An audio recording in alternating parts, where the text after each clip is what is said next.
श्री स्वामी समर्थ. स्वामी महाराज तुमच्या सर्व चांगल्या इच्छा पूर्ण करो ही स्वामींच्या चरणी प्रार्थना करते आणि आजच्या या नवीन व्हिडिओला सुरुवात करते.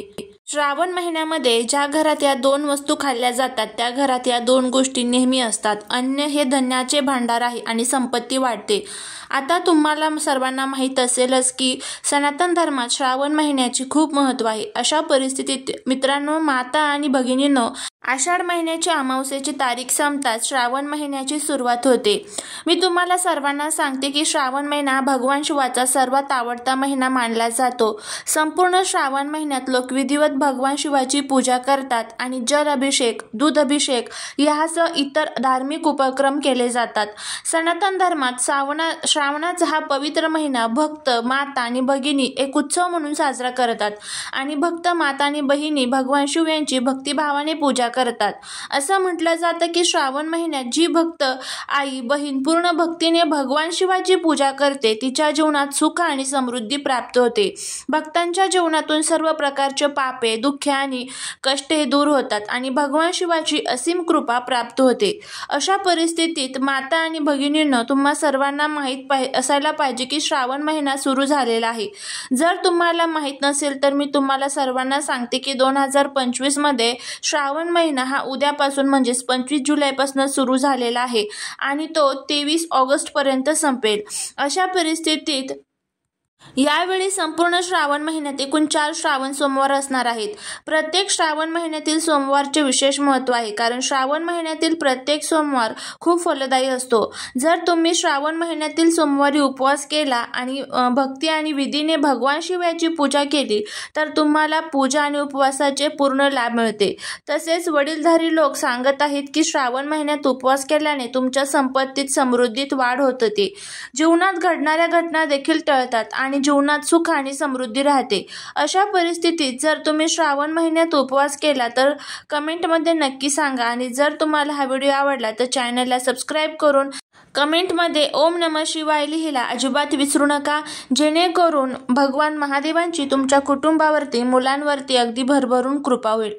घरातील जर कोणी श्रावण महिन्याचा उपवास करत नसेल तर तो नक्की ठेवावा. यामुळे तुम्हाला दीर्घायुष्य मिळेल आणि तुमच्या वैवाहिक जीवनात आनंद येईल. याशिवाय आम्हाला विचारता येते की यावेळी श्रावण महिन्याच्या पहिल्या सोमवारी कोणते योग तयार होतील. तर अशा परिस्थितीत मी तुम्हाला सर्वांना सांगते की यावेळी श्रावण महिन्याच्या पहिल्या सोमवारी अनेक शुभयोग तयार होत आहेत. जसे की धननिष्ठा नक्षत्रासह आयुष्यमान योग, सौभाग्य योग, तसेच गजानन संकष्टी चतुर्थी व्रत देखील ठेवले जाईल. यासोबतच ग्रहांची वेगवेगळी स्थिती सुद्धा असणार आहे. अशा परिस्थितीत बंधू आणि भगिनींनो, तुम्ही सर्वजण लक्षपूर्वक ऐका. ग्रहांच्या स्थितीनुसार या श्रावण सोमवारी गुरु आदित्य योग, विपरीत मालव्य इत्यादी योग तयार होत आहेत, ज्यामुळे श्रावण महिन्याच्या पहिल्या सोमवारी उपवास केल्याने तुम्हाला अनेक पटीने फळ मिळेल आणि तुमच्या रखडलेल्या कामांना गती मिळेल. तुम्हाला जीवनात यश मिळेल. याशिवाय आमच्याकडून अनेकांना आणखी एक प्रश्न येतो की श्रावण महिन्यात किती सोमवार असतील आणि सोमवार कोणत्या दिवशी असेल. तर अशा परिस्थितीत चला या प्रश्नाचं उत्तर घेऊया. तुमच्या सर्वांचा गोंधळ दूर करूया. तर लक्षपूर्वक ऐका. श्रावण महिन्यात 4 सोमवार असतील. 4 सोमवार आणि 4 मंगळवार मंगळागौरीचे व्रत ठेवले जाईल. अशा परिस्थितीत श्रावण महिन्याचा पहिला सोमवार हा 28 जुलै रोजी असेल. त्यानंतर दुसरा श्रावण सोमवार हा 4 ऑगस्ट रोजी असेल. त्यानंतर श्रावण महिन्याचा तिसरा सोमवार हा 11 ऑगस्ट रोजी असेल. तसेच श्रावण महिन्याचा चौथा सोमवार म्हणजे शेवटचा सोमवार हा 18 ऑगस्ट रोजी असेल.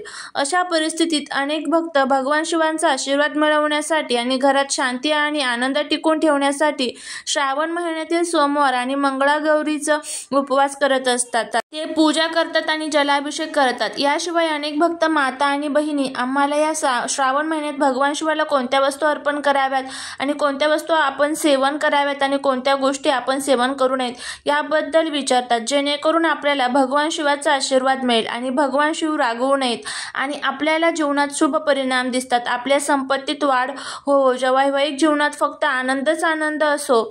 तर चला तुमच्या या प्रश्नांची उत्तर सुद्धा आपण घेऊया।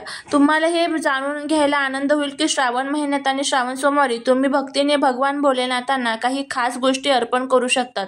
यासोबतच श्रावण महिन्यात काही चमत्कारिक गोष्टींचे सेवन करू शकतात, ज्याच्या मदतीने तुम्हाला पूजेचा पूर्ण लाभ मिळेल। तुम्हाला कोणत्या प्रकारच्या समस्येचा सामना करावा लागणार नाही, परंतु अशा काही गोष्टी आहेत ज्याचे सेवन तुम्ही या श्रावण महिन्यात चुकूनही करू नये।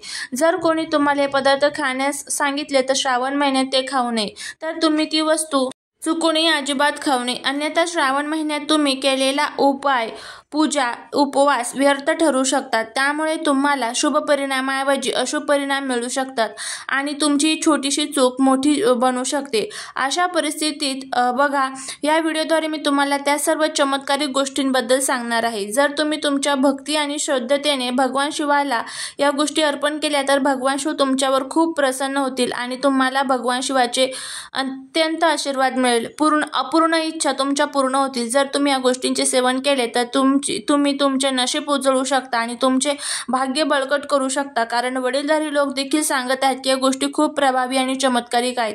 परंतु श्रावण महिन्यात काही गोष्टी चुकूनही सेवन करू नयेत। या गोष्टींचे सेवन केल्याने तुम्ही रातोरात गरिबी होऊ शकतात, तुमचे सौभाग्य दुर्भाग्यात बदलू शकते आणि घरामध्ये दारिद्र्य देखील येऊ शकते।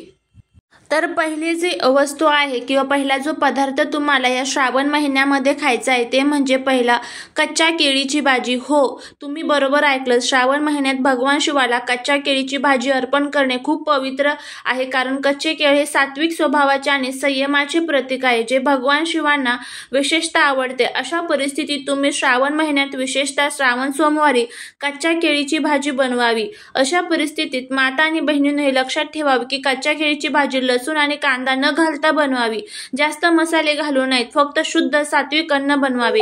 याशिवाय भगवान शिवासोबतच भरपूर वातावरणामध्ये जी नैसर्गिक गोष्टी त्यांना अतिशय प्रिय असतात ते म्हणजे घरामध्ये असणारी सकारात्मकता। कोणत्याही दोषाशिवाय भक्ती आणि खऱ्या मनाने भगवान भोलेनाथांना कच्च्या केळीची भाजी अर्पण करा। तसेच मित्रांनो, आता माता आणि भगिनींनो, तुम्ही ही भाजी प्रसाद म्हणून अर्पण केल्यानंतर ती तुम्ही स्वतः सुद्धा खायची आहे। हे केल्याने तुमच्यासाठी शुभ राहील। माता आणि भगिनींनो, हे सर्व कामे तुम्ही करू शकता आणि तुमची अडलेली कामे देखील पूर्ण होईल।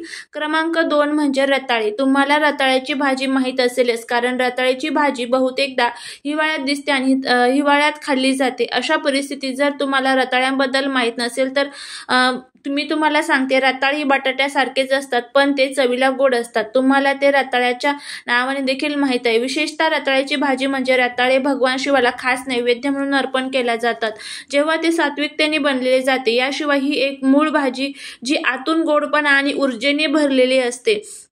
जर तुम्हाला ही भाजी श्रावण महिन्यात मिळाली तर ती अजिबात सोडू नका। जर तुम्हाला ही भाजी मिळाली तर तुम्ही ती तयार करून भगवान शिवाला अर्पण करावी आणि प्रसाद म्हणून स्वतः सेवन करावी, कारण हे सेवन केल्याने भगवान शिवाला अर्पण केल्याने नाती गोड होतात, तुमच्या कुटुंबासोबतच प्रेम टिकून राहते, वैवाहिक जीवनामध्ये आनंद येतो आणि त्याचबरोबर रताळ्याची भाजी जर तुम्ही खाल्ली तर घरामध्ये सुख, शांती, समृद्धी टिकून राहते। त्यानंतर तिसऱ्यामध्ये कच्च्या दुधाचा अभिषेक। प्रत्येक व्यक्ती दूध पितो, मग ते मूल असो किंवा वृद्ध असो, महिला असो, पुरुष असो। दूध हे आपल्या शरीराला शक्ती देते, पण श्रावण महिन्यात भगवान शिवाला कच्च्या गाईचे दूध अर्पण करणे खूप पवित्र मानले जाते। श्रावण महिन्यात तुम्ही शिवलिंगावर दूध अर्पण करू शकता आणि अभिषेक करू शकता।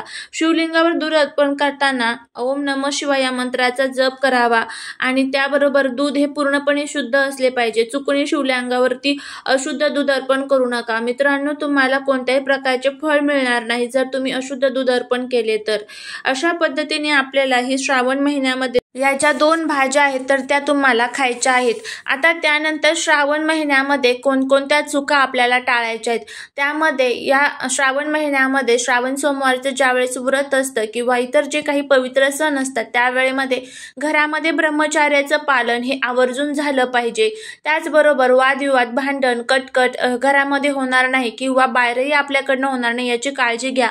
मांसाहार, कांदा, लसूण या सर्व गोष्टींपासून लांब राहण्याचा प्रयत्न करा। करायचं आहे त्यावेळेसच संपूर्ण श्रावण महिन्याचं जे फळ आहे तर ते नक्कीच आपल्याला मिळेल। तर जर तुम्हाला हा व्हिडिओ आवडला असेल तर नक्कीच चॅनलला सबस्क्राईब करा, शेजारील बेल आयकॉनलाही प्रेस करा, म्हणजे माझ्या सर्व नवीन व्हिडिओंचं नोटिफिकेशन तुम्हाला मिळेल आणि तुम्ही एक पण व्हिडिओ मिस करणार नाही। भेटूया पुढच्या एका छानशा नवीन व्हिडिओ सोबत, एका नवीन माहिती सोबत। श्री स्वामी समर्थ।